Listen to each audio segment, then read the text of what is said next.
24 फरवरी को आने वाला पेपर भाई तैयार कर लो, लेकर आ गए हैं। जी हाँ, ये जो पेपर है आपका 100% गारंटी है सर, 24 फरवरी को आने वाले पेपर हैं। और जो मैं पेपर दे रहा हूं भाई साहब, रट लो, हर एक पेपर आपके एग्जाम में आने वाला है। भले ही भाई साहब हमारी वीडियो टाइम टेबल का उतना ना चले, लेकिन सबसे पहले पूरे यूट्यूब पे सर आपको दिया था। जब यूट्यूब पे सब ढूंढ रहे थे कि सच में है कि नहीं, पता नहीं था, उसके 2 घंटे पहले ही आपको मिल गया था भाई साहब, यूपी बोर्ड का टाइम टेबल आ गया है। तो भाई टेंशन ना लो, हर चीज आपको सबसे पहले मिलेगी, भरोसा करो सर, भरोसा करो मेरे आप मेरे ऊपर। हर चीज सर आपको समय से पहले दिया जाएगा। लेकिन सर वही है ना कि फर्क बस इतना ही है कि आपको थोड़ा सा सर अपने दिल में भरोसा मेरे लिए लाना पड़ेगा सर। गारंटी ले रहे सर, चैलेंज है कि हम हर एक क्वेश्चन सर अपने पेपर में फंसा के देंगे आपको बोर्ड एग्जाम 2025 में। जो 24 फरवरी को हिंदी का पेपर है, डरो मत यार, छापो। 100 नंबर का आपका पेपर है सर, 100 में से 100 नंबर, 100 में से 100 नंबर सर 24 फरवरी को छपने वाला पेपर है। ये पेपर आप लोग तैयार कर लेना, ठीक ना। आप अगर चाहते हैं कि सर हमारा कल्याण हो जाए, तो जो मैं आपको पेपर ला रहा हूं भाई सब छाप लेना, छाप लेना। 7 सेट पूरे यूपी बोर्ड में बनते हैं, हर एक सेट मैं आपको प्रोवाइड करूंगा जो आपके यूपी बोर्ड में आने वाले रहेंगे। और आपको पता है अब तो सर ये आपका सेंटर भी गवर्नमेंट कॉलेज में गया है, नकल होने की कोई संभावना नहीं है सर। 3 घंटे 15 मिनट को दिया जाएगा सर। लेकिन सर जो 24 फरवरी के दिन टाइम टेबल आ गया ना, 24 फरवरी के दिन जो सर हिंदी का पेपर है, पहला ही है, हम जाएंगे बढ़िया छापेंगे। 3 घंटे 15 मिनट का टाइम मिलेगा सर, इसी 3 घंटे 15 मिनट में अपना सर पूरा हिंदी में नंबर स्कोर करेंगे। गारंटी ये सीएम दे रहा है सर आपको, लिख कर ले लो मुझसे। और साइंस वाले ही सर, साथ ही साथ आर्ट वाले बच्चे, दोनों इस बार सर दोनों की तैयारी जबरदस्त होगी। आर्ट साइंस मिलकर सर तबाही मचाएंगे पूरे यूट्यूब पे, रहेंगे। मैं सर चैलेंज करूंगा कि अपने पेपर पूरे यूट्यूब पे, अपने पेपर से सर हर एक क्वेश्चन फंसाएंगे पूरे यूपी बोर्ड एग्जाम में। सर चैलेंज है हमारा ये पूरे यूट्यूब पे, ठीक है ना। चलिए sir, well experience sir, 5 year well experience sir. Hindi का जो सर 24 फरवरी को आपका पेपर है सर, ये गारंटी है कि आपका सर 100 में 100 तोड़वाएंगे, चाहे जो हो जाएगा सर। ये मेरे ऊपर छोड़ दीजिए, मेरे ऊपर छोड़ दीजिए। आपका सर टाइम है 3 घंटे 15 मिनट का। यहाँ पे कुछ सर निर्देश दिए गए हैं। निर्देश क्या है सर? ये प्रारंभ के जो 15 मिनट है, परीक्षार्थियों को प्रश्न पत्र पढ़ने के लिए सर क्या है, निर्धारित है। और यह प्रश्न पत्र 2 खंडों में विभाजित रहेगा, दोनों खंडों के सभी प्रश्नों का उत्तर देना क्या रहेगा, अनिवार्य रहेगा। अच्छा, 2 खंडों का मतलब सर जी, एक क में रहेगा, दूसरा ख में। जो क रहेगा ये 50 नंबर का रहेगा, ख भी आपका 50 नंबर का रहेगा। क ख दो में रहेगा सर, 50-50 नंबर के डिवाइड रहेंगे। सबसे पहला आपका खंड रहेगा सर क, 50 नंबर का। किन नंबर का सर? 50 नंबर का। आपके मन में बहुत सारा डाउट, सर बहुविकल्पी ये सब कुछ नहीं सर, जो पिछला आपका पैटर्न था वही है आपका यूपी बोर्ड में आने वाला पेपर 2025-24 फरवरी को देना। आप लोग पढ़ना शुरू कर दो भाई।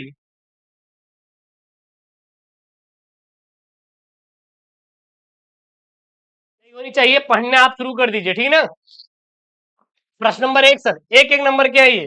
जो प्रश्न नंबर 1 रहेगा सर जी, 5 नंबर का रहेगा। कुटज निबंध संग्रह के लेखक है। जो कुटज है यह निबंध संग्रह के लेखक है, यानी जो कुटज है ये किसका निबंध है? ये आचार्य हजारी प्रसाद द्विवेदी का है सर। कुटज विचार प्रवाह विचार वितर्क सर किसके लेखक सर? भैया आचार्य हजारी प्रसाद द्विवेदी। अशोक के फूल के लेखक सर कौन है? तो भी सर जी आचार्य हजारी प्रसाद द्विवेदी सर। पेपर में छपना चाहिए सर, हमारे साथ पेपर में छपना चाहिए, हर एक पेपर का सर क्वेश्चन सॉल्व करा देंगे। कहीं जाइएगा मत, आराम से पढ़िए सर, आराम से पढ़िए। सरदार पूर्ण सिंह किस युग के लेखक है सर? जो सरदार पूर्ण सिंह है भाई साहब, छायावाद के युग के लेखक है। 24 फरवरी 2025 को आने वाला सर यूपी बोर्ड में हिंदी का पेपर के प्रश्न है सर, छाप लीजिए। सरदार पूर्ण सिंह किस युग के लेखक सर जी? सीधा बोलेगा सर, छायावाद युग के लेखक है। किस युग के लेखक है सर? छायावाद युग के लेखक है। चैनल को यार सब्सक्राइब कर लेना है, टाइम नहीं सर, चैनल को सब्सक्राइब करना है, शेयर करना है दबाकर अपने दोस्तों के साथ। कुछ भी हो जाए सर, चैनल को सब्सक्राइब करना है। आनंद कादम्बिनी के संपादक थे। जो आनंद कादम्बिनी थी, इसके संपादक थे कौन थे भैया? वो थे बद्री नारायण चौधरी, प्रेमघन सर। बद्री नारायण चौधरी आनंद कादम्बिनी के संपादक तो सर कौन थे? बद्री नारायण चौधरी। प्रेमघन जो साहब थे सर, ये आनंद कादम्बिनी के संपादक थे। आनंद कादम्बिनी के क्या थे सर? संपादक थे। अगला प्रश्न है सर, हिंदी का प्रथम उपन्यास है सर। हिंदी का जो प्रथम उपन्यास माना जाता है 24 फरवरी दिन आने वाले सर प्रश्न है ये सर, परीक्षा गुरु। हिंदी का प्रथम उपन्यास रट लीजिए, परीक्षा गुरु सर हिंदी का प्रथम उपन्यास है। 24 फरवरी दिन सर छाप के आपको आना है सर, छाप कर आपको आना है। अगला प्रश्न नोट डाउन करो भैया, दीप जले शंख बजे। सर अगला प्रश्न क्या है? अगला प्रश्न है दीप जले शंख बजे, विधा है। विधा मतलब गुरुदेव क्या है? प्रकार होता है। क्या होता है सर? प्रकार। किसका प्रकार सर? रचनाओं का प्रकार सर, रचनाओं का प्रकार। तो यहाँ पे दीप जले शंख बजे विधा है सर, यह एक संस्मरण है। कौन सी रचना है सर जी? संस्मरण है। कौन सी विधा है सर जी? संस्मरण है। विधा मतलब क्या होता है? प्रकार। किसका प्रकार सर? रचनाओं का प्रकार। अगला प्रश्न है यहाँ पे, प्रश्न नंबर 2 भी आपका 5 नंबर का है। एक एक नंबर के आपके 5 बहुविकल्पी, मतलब 5 नंबर के यानी 10 नंबर के आपके पेपर में 24 फरवरी के दिन सर छपने वाला है सर ये आपका 10 नंबर का बहुविकल्पी। और सर यही से छपेगा, जो सर मैं आपको पेपर दूंगा सर वही से छपने वाले हैं सर, गारंटी है। लिख के ले लो यार, हम दे देंगे आपको लिखित तौर पे। प्रश्न नंबर 2 का क है, सुमित्रा नंदन पंत की रचना नहीं है। सर कौन सी नहीं है सर? पल्लव विस्मित्रानंदन पंत की रचना है, वीणा भी है, लोकायतन भी है। लेकिन सर रसवंती जो है सुमित्रानंदन पंत की रचना नहीं है सर, रसवंती सुमित्रानंदन पंत की रचना नहीं है। अगला प्रश्न है यहाँ पे, हिंदी साहित्य के आदिकाल के लिए चारण काल नाम दिया, यानी जो हिंदी साहित्य के आदिकाल के लिए चारण काल नाम किसने दिया था? नोट कर लीजिए, डॉक्टर राम कुमार वर्मा ने सर। किसने दिया था? डॉक्टर राम कुमार वर्मा ने दिया था। अगला प्रश्न, निम्नलिखित में से कौन प्रेमाश्रयी शाखा के कवि नहीं है? निम्नलिखित में से कौन प्रेमाश्रयी शाखा के कवि सर नहीं है? चार ऑप्शन है सर, जायसी है, मंदान है, नंददास है, कुतुबन है। तो ध्यान देना, निम्नलिखित में से कौन से प्रेमाश्रयी शाखा कवि नहीं है?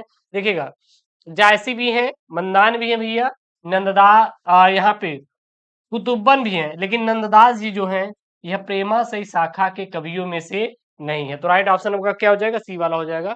अगला यहाँ पे घ वाला है सर, अज्ञेय की रचना है सर जी, अज्ञेय की रचना है सर। अज्ञेय की रचना क्या है सर? अपरा भी नहीं है, शंकर भी नहीं है, कुरुक्षेत्र भी नहीं है। तो राइट ऑप्शन सर आंगन के पार द्वार। अज्ञेय की रचनाओं में से प्रमुख जो रचना है सर जी, आंगन के पार द्वार जो है सर जी, अज्ञेय की रचना है।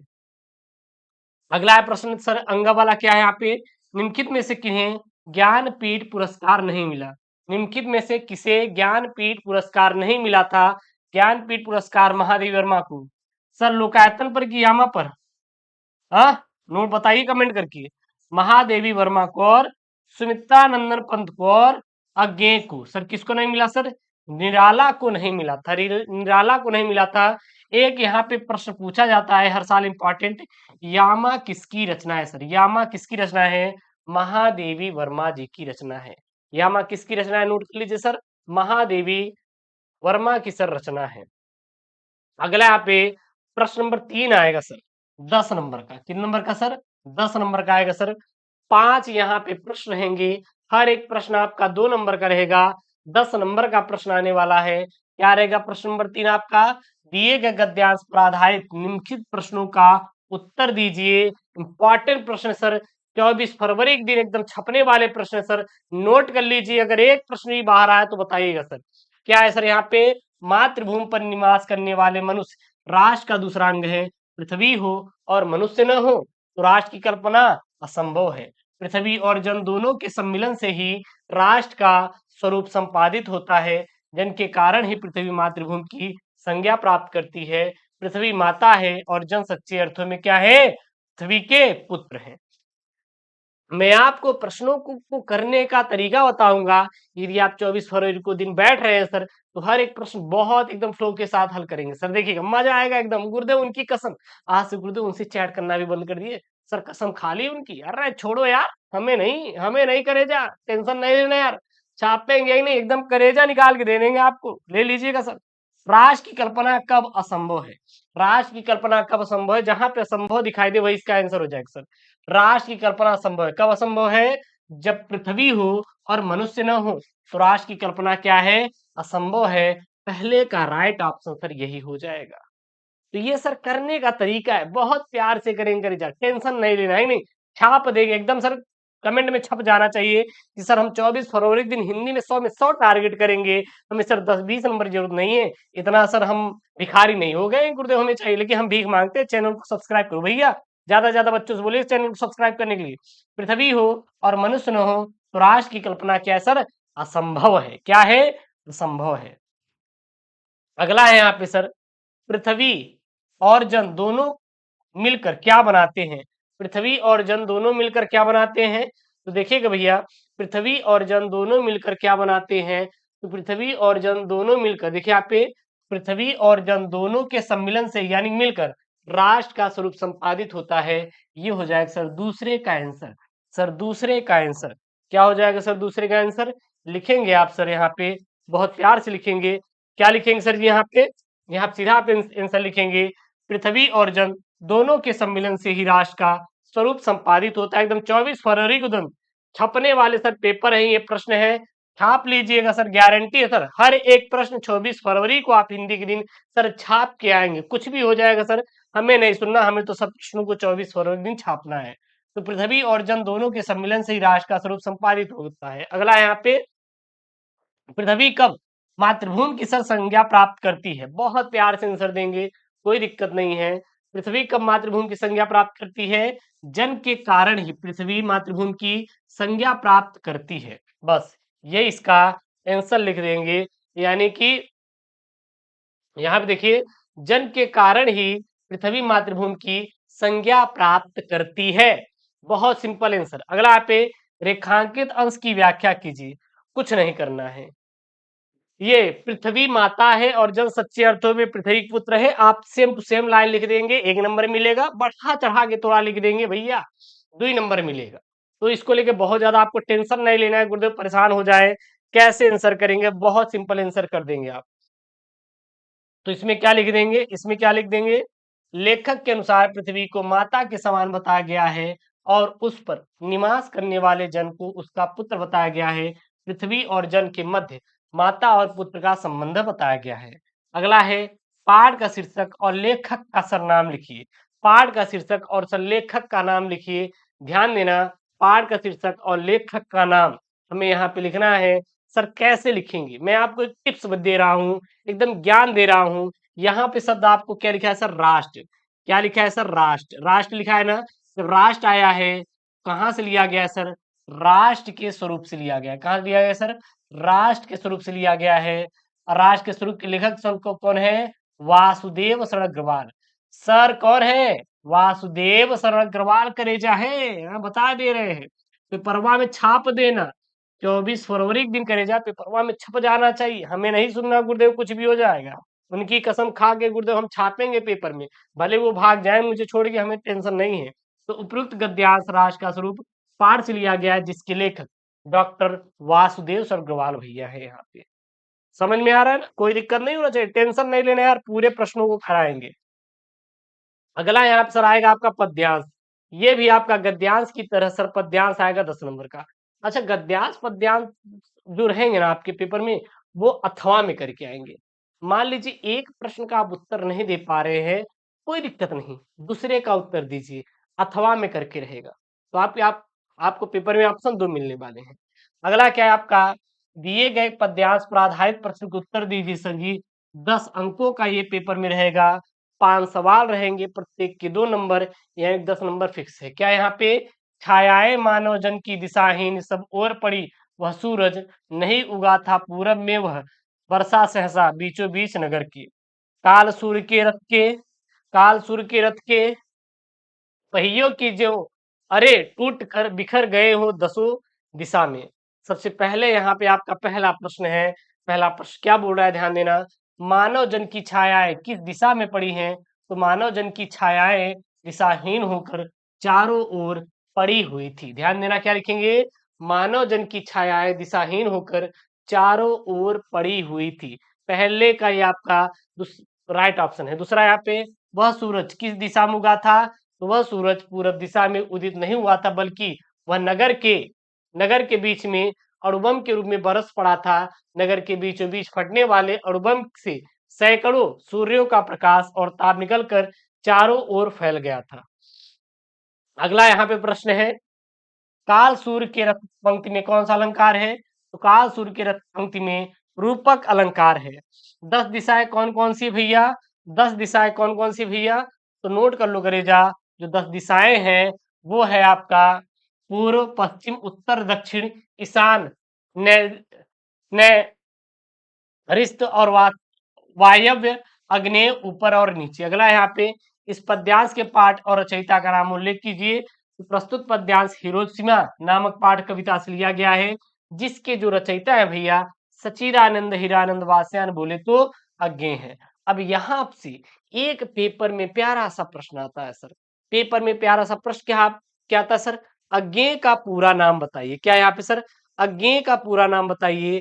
तो सच्चिदानंद हीरानंद वासयान बोले तो भैया अज्ञेय जी जो है ये भैया हमारे किसके लेखक है सर जी? ये है हिरोशिमा। और अज्ञेय का पूरा नाम सच्चिदानंद हीरानंद वासयान बोले तो अज्ञेय जी है। तो इनका लिख लीजिए भैया, शॉर्ट फॉर्म है, जैसे हमारे नाम नहीं होते चिंटू मिंटू पिंटू, ऐसे भैया इनके नाम है अज्ञेय। चलिए अगला यहाँ पे प्रश्न नंबर 5 है, 5 का क है, निम्नलिखित में से किसी एक लेखक का साहित्यिक परिचय देते हुए उनकी प्रमुख रचनाओं का उल्लेख कीजिए। सर 5 नंबर का आएगा। अच्छा, अधिकतम शब्द सीमा आपको 80 शब्दों में यहाँ पे लिखना रहता है। 80 शब्दों में आपको बस पेपर में लिखना रहता है और कुछ नहीं, ठीक है ना, ध्यान देना। वासुदेव अग्रवाल, कन्हैयालाल मिश्र प्रभाकर, हरिशंकर परसाई। यहाँ पे सर 3 पेपर में आने वाले आपके जीवन परिचय हैं। मैं यहाँ पर एक कराऊंगा हरिशंकर परसाई, बाकी 3 को तुरंत क्वेश्चन बैंक निकालो, रट लो हमारे साथ, तुरंत क्वेश्चन बैंक निकालो, रट लो, कोई दिक्कत नहीं है, ठीक है ना। लेकिन ये एकदम आने वाले पेपर में सर छाप लीजिए। क्या लिखेंगे सर जी? पहले ऊपर डालेंगे हरिशंकर परसाई का साहित्यिक परिचय और उनकी प्रमुख रचना। क्या लिखेंगे? हरिशंकर परसाई का जन्म मध्य प्रदेश के होशंगाबाद जनपद में इटारसी के निकट स्थित जमानी नामक ग्राम में 22 अगस्त 1924 ईस्वी को हुआ था। इनकी प्रारंभिक शिक्षा से स्नातक तक की शिक्षा मध्य प्रदेश में हुई। तदुपरांत इन्होंने नागपुर विश्वविद्यालय से एमए हिंदी की परीक्षा उत्तीर्ण की और इसके पश्चात कुछ वर्षों तक इन्होंने अध्यापन कार्य किया। इन्होंने नियमित रूप से धर्मयुग तथा साप्ताहिक हिंदुस्तान के लिए अपनी रचनाएं लिखी और 10 अगस्त 1995 ईस्वी को इनका स्वर्गवास हो गया। इनकी कृतियां जो है सर कौन कौन सी हैं? तो इनकी प्रमुख कृतियां जैसे देख लीजिएगा, कहानी संग्रह, हंसते हैं रोते हैं, जैसे उनके दिन फिरे। इसमें से ये इंपॉर्टेंट है, ये पेपर में आता है कि हरिशंकर परसाई जी का भैया बताइए। तो लिख लीजिए हरिशंकर परसाई जी की कहानी संग्रह क्या है? जैसे उनके दिन फिरे, ये याद होना चाहिए। इनके उपन्यास क्या है सर जी? रानी नागफनी कहानी, तट की खोज, ये भी आपकी इंपॉर्टेंट है, ये भी इंपॉर्टेंट है। अच्छा, ये विधा है, पेपर में देगा कि हरिशंकर परसाई जी की जैसे उनके दिन फिरे कौन सी विधा पर आधारित है? विधा मतलब प्रकार, रचना का प्रकार को विधा कहते हैं। कहानी संग्रह है। निबंध कौन कौन से सर? तब की बात और थी, इंपॉर्टेंट है। भूत के पाव पीछे, बेईमान की परत, पगडंडियों का जमाना, सदाचार की ताबीज, शिकायतें मुझे भी है। इनका संपादन वसुधा, जो कि एक क्या थी सर? पत्रिका थी। इनकी भाषा शैली सर कैसी थी? तो इनकी भाषा शैली जो थी सफल व्यंग्यकार के रूप में ये प्रसिद्ध थी। बस उसके बाद सर लेखक के बाद आएगा सर कवि का लिखने के लिए। किसका आएगा सर? कवि का लिखने के लिए आएगा। देखिएगा सर पेपर में कैसे आएगा। निम्नलिखित में से किसी एक कवि का साहित्यिक परिचय देते हुए उनकी प्रमुख कृतियों पर प्रकाश डालिए। अधिकतम शब्द सीमा 80 शब्दों में लिखना है सर। 5 नंबर का सर ये पेपर में आपका आएगा। अयोध्या सिंह उपाध्याय, हरिऔध, महादेवी वर्मा, जयशंकर प्रसाद। तो मैंने आज ही करवाया है जयशंकर प्रसाद जी का, और किया था ना अपलोड 3 जीवन परिचय। तो ये है यहाँ पे अयोध्या सिंह उपाध्याय हरिऔध जी का मैं बता रहा हूँ। किसका सर ये? अयोध्या सिंह उपाध्याय हरिऔध जी का। अयोध्या सिंह उपाध्याय हरिऔध का जन्म 15 अप्रैल 1865 को आजमगढ़ जिले के निजामाबाद गांव में हुआ था। उनके पिता का नाम पंडित भोला सिंह और माता का नाम रुक्मणी देवी था। मिडिल परीक्षा उत्तीर्ण करने के पश्चात इन्होंने काशी के किंग्स कॉलेज में प्रवेश लिया, किंतु अस्वस्थता के कारण उन्हें बीच में ही अपना विद्यालय छोड़ना पड़ा। तत्पश्चात उन्होंने घर पर ही फारसी, अंग्रेजी और संस्कृत भाषाओं का अध्ययन किया और इनका विवाह आनंद कुमारी के साथ संपन्न हुआ। हरिऔध जी को सरकारी नौकरी मिल गई और वे कानूनगो हो गए। और कानूनगो पद से अवकाश प्राप्त करके हरिऔध जी ने काशी हिंदू विश्वविद्यालय में अवैतनिक रूप से अध्यापन कार्य किया और हिंदी साहित्य सम्मेलन में उन्होंने एक बार सम्मेलन का सभापति बनाया गया। वे विद्या वाचस्पति की उपाधि से सम्मानित किया और सन 1947 ईस्वी में निजामाबाद में इनका क्या हो गया, देहावसान हो गया सर।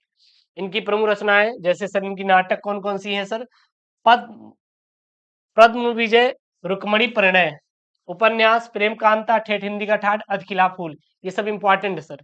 ये जितने भी सर स्टार पॉइंट लगाओ ऑब्जेक्टिव खूब बनते हैं। ये भी काव्य ग्रंथ सर प्रिय प्रवास और क्या सर, टूखे चौपदे, तो इनका सर जी है ये प्रमुख रचनाएं सर। रटा होना चाहिए सर, ये अगर रटे हैं तो समझ लीजिए सर अच्छा नंबर आपके पेपर में सर छपने वाला है, छपने वाला सर 24 फरवरी के दिन। अगला सर प्रश्न नंबर 6 आएगा, क्या है सर जी, प्रश्न नंबर जो 6 आएगा 24 फरवरी के दिन वो आएगा बहादुर अथवा लाठी कहानी का सारांश संक्षिप्त कथानक अपने शब्दों में लिखिए अथवा पंचलाइट ध्रुव यात्रा कहानी का उद्देश्य पर प्रकाश डालिए। तो भैया इसमें देखेंगे पंचलाइट भी आ गई, ध्रुव यात्रा भी आ गई, लाठी भी आ गए, बहादुर भी आ गए। तो कुल मिला के अगर आप पंचलाइट, बहादुर, उद्देश्य, कहानी का सारांश तैयार किए हैं तो आपका सर काम हो जाएगा, बिल्कुल टेंशन लेने की जरूरत नहीं है। तो चलिए हम लोग सर लिखेंगे यहाँ पे पंचलाइट कहानी के उद्देश्य। पंचलाइट कहानी के उद्देश्य, तो फणीश्वर नाथ रेणु हिंदी साहित्य जगत के सुप्रसिद्ध आंचलिक कथाकार है। ग्रामीण अंचलों से उनका निकट परिचय है और ग्रामवासी जाति के आधार पर किसी प्रकार टोलियों में विभक्त हो जाते हैं और परस्पर ईर्ष्वादेश के भाव से भरे रहते हैं। इनका बड़ा ही सजीव और यथार्थ चित्रण इस कहानी में किया गया है। पंचलाइट बिहार के परिवेश की कहानी है और कहानीकार ने ग्रामीण अंचल का वास्तविक चित्र खींचा है। आवश्यकता किस प्रकार बड़े से बड़े संस्कार और निषेध को अनावश्यक सिद्ध कर देती है, इसी केंद्रीय भाव के आधार पर कहानी के माध्यम से एक महत्वपूर्ण उद्देश्य को स्पष्ट किया गया है। गोधन द्वारा पेट्रोमैक्स जला देने पर उसकी सब गलतियों को माफ कर दी जाती है और उस पर लगे सारे प्रतिबंध हटा दिए जाते हैं और उसे मनचाहे आचरण की छूट दी जाती है।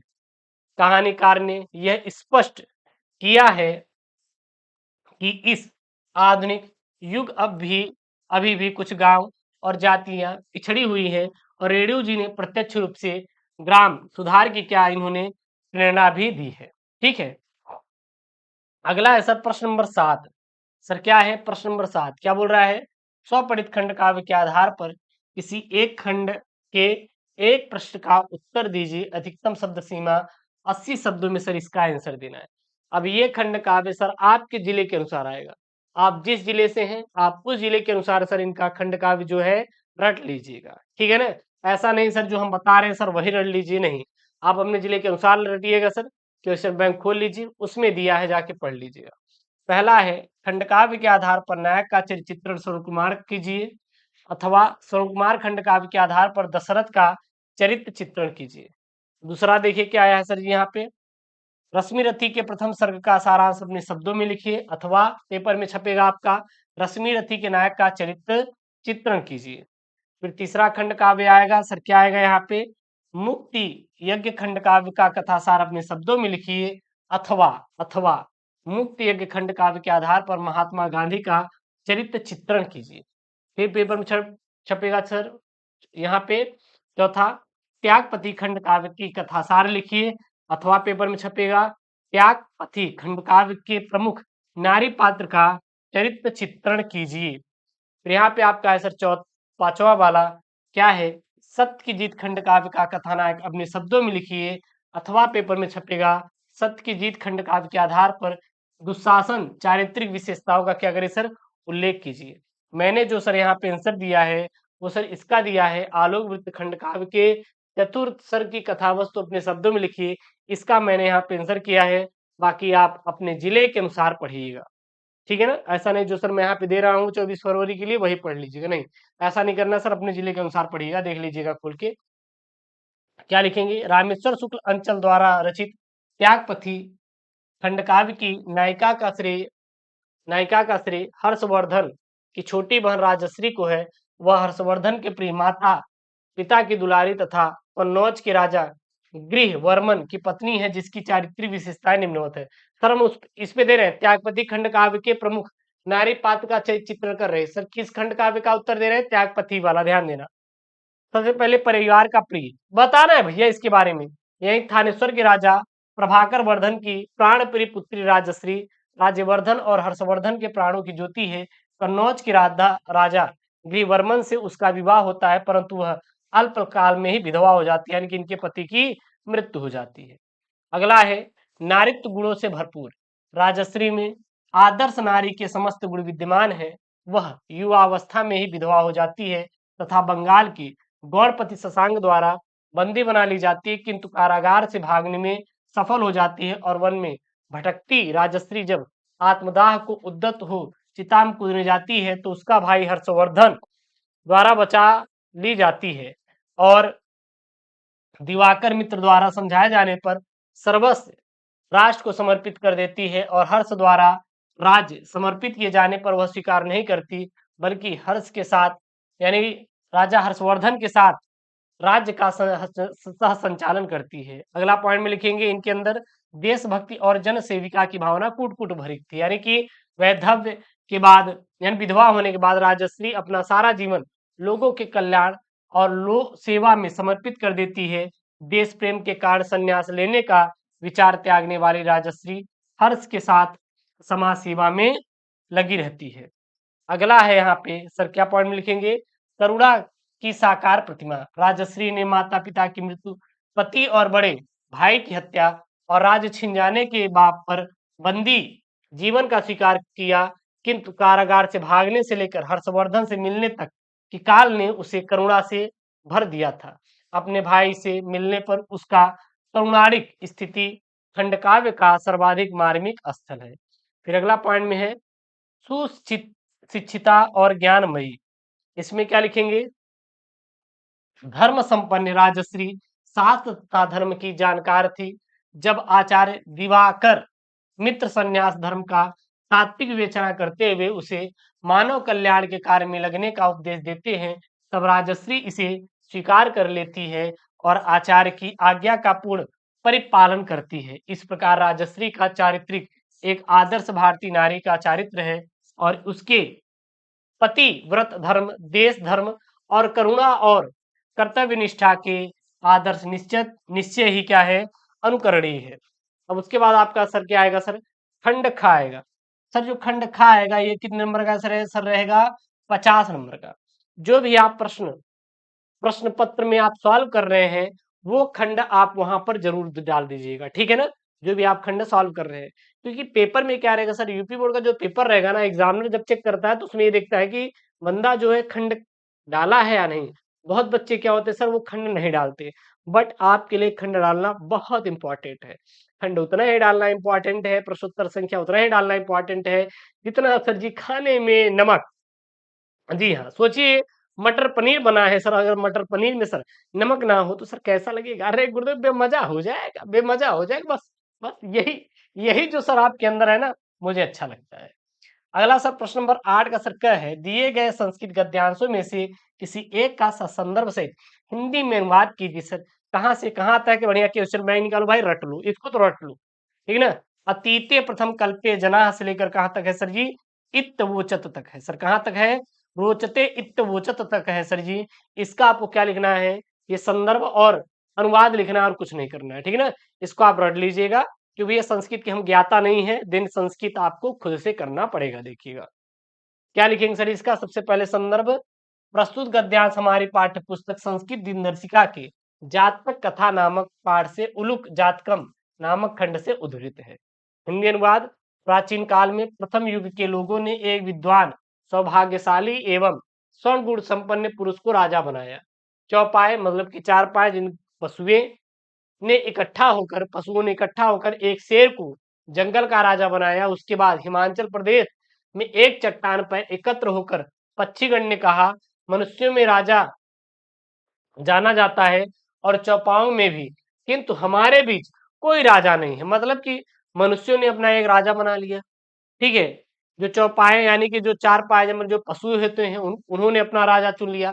लेकिन पक्षियों ने कहा कि हमारे पास कोई राजा नहीं है, एक काम करते हम भी राजा का चुनाव करते हैं। तो बिना राजा के रहना उचित नहीं है, हमें भी एक को राजा के पद पर बिठाना चाहिए। तत्पश्चात उन सबने एक दूसरे पर दृष्टि डालते हुए एक उल्लू को देखकर कहा कि यह हमें पसंद है, अर्थात आज से हमारा राजा कौन होगा भैया, उल्लू होगा 24 फरवरी के लिए। भैया उनकी कसम है सर, याद कर लेना, पेपर में सर छपने वाला है सर 24 फरवरी के दिन। जाइए तो मेरे भाई धुआं धुआं होना चाहिए, आग लग जाना चाहिए पेपर में। अगला यहाँ पे सरखा वाला है, दिए गए पद्यांश श्लोकों में से किसी एक का संदर्भ सहित हिंदी अनुवाद कीजिए। सुखार्थीन कुतो विद्यार्थीन सुखम, सुखार्थी वा त्यजेद विद्याम, विद्यार्थी वा त्यजेद सुखम। अर्थात सबसे पहले आप इसका संदर्भ लिखिए, उसके बाद हम लोग इसका ट्रांसलेट कर लेते हैं। संदर्भ क्या लिखेंगे, प्रस्तुत श्लोक हमारे पाठ्य पुस्तक संस्कृत दिनदर्शिका के सुभाषित रत्नानि नामक पाठ से उद्धृत है।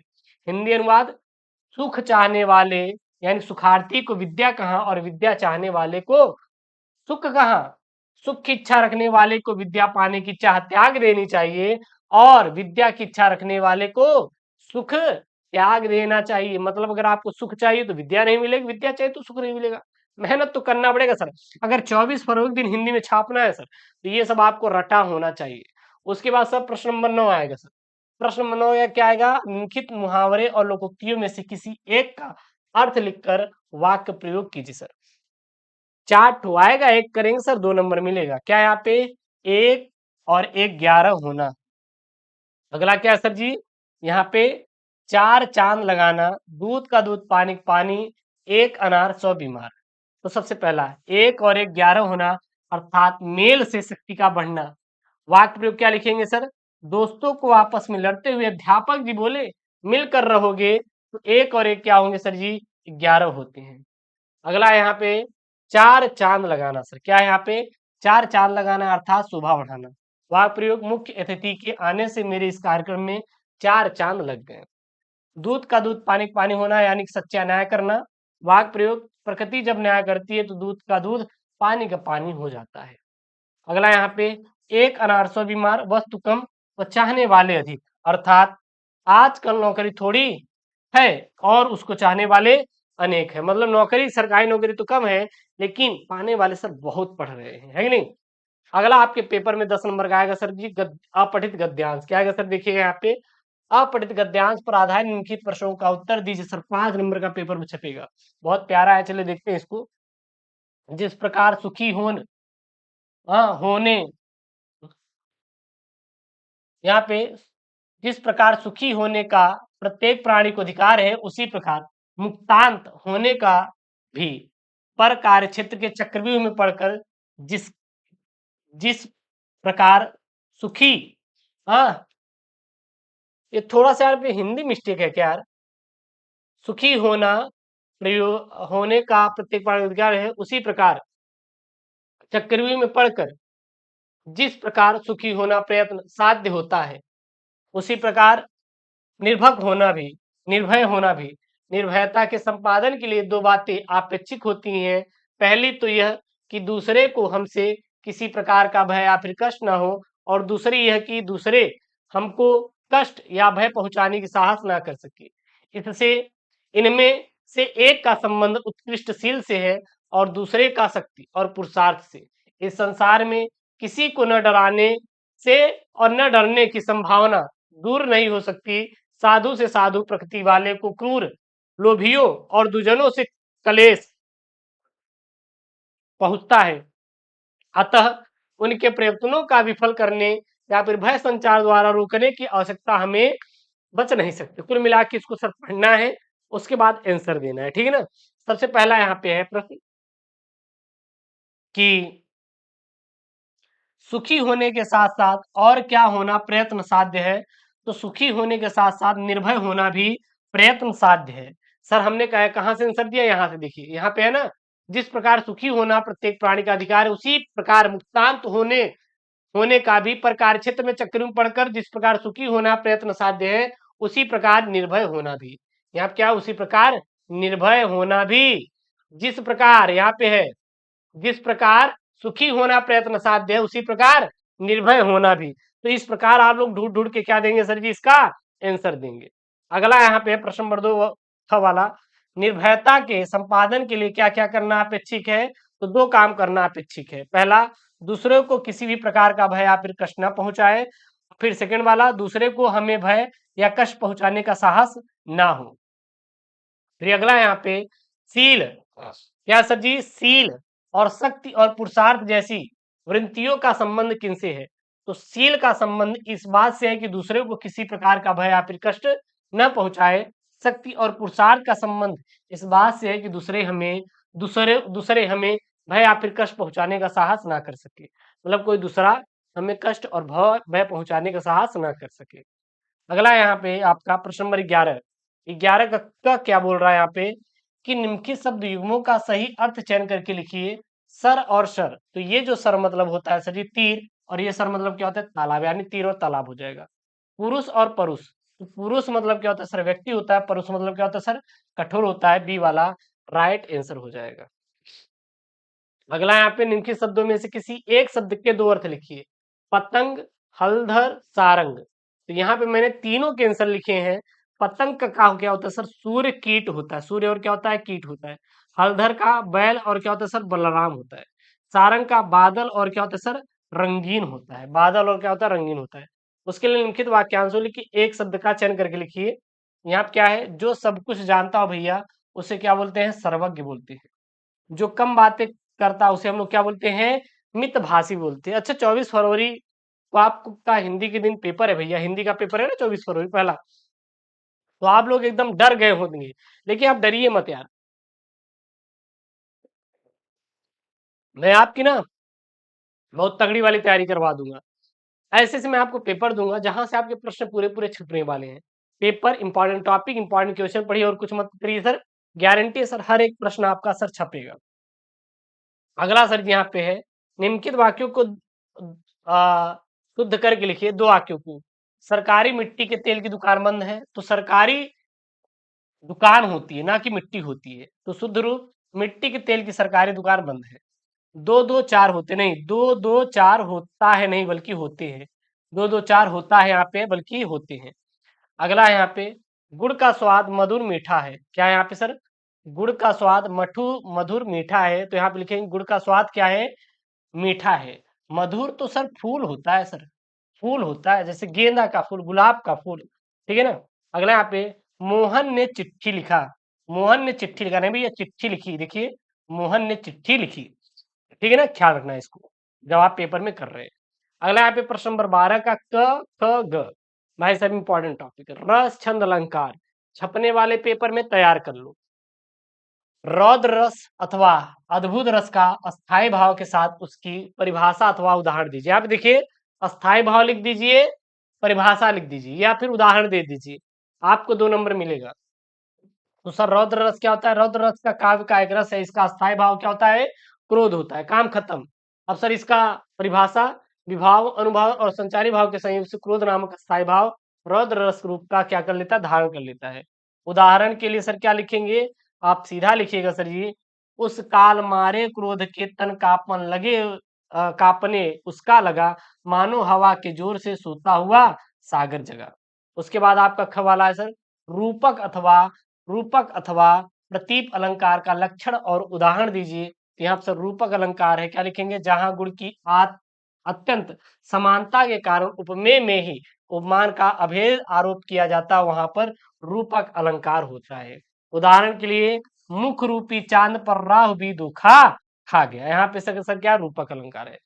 अगला है आपका ग वाला सर जी, क्या है यहाँ पे, चौपाई अथवा बरव छंद का मात्रा सहित लक्षण अथवा उदाहरण लिखिए। तो यहाँ सर बरव क्या होता है, यह अर्ध सम्मात्रिक छंद है, इसके पहले और तीसरे चरण में 12-12 मात्राएं तथा दूसरे और चौथे चरण में 7-7 मात्राएं होती हैं।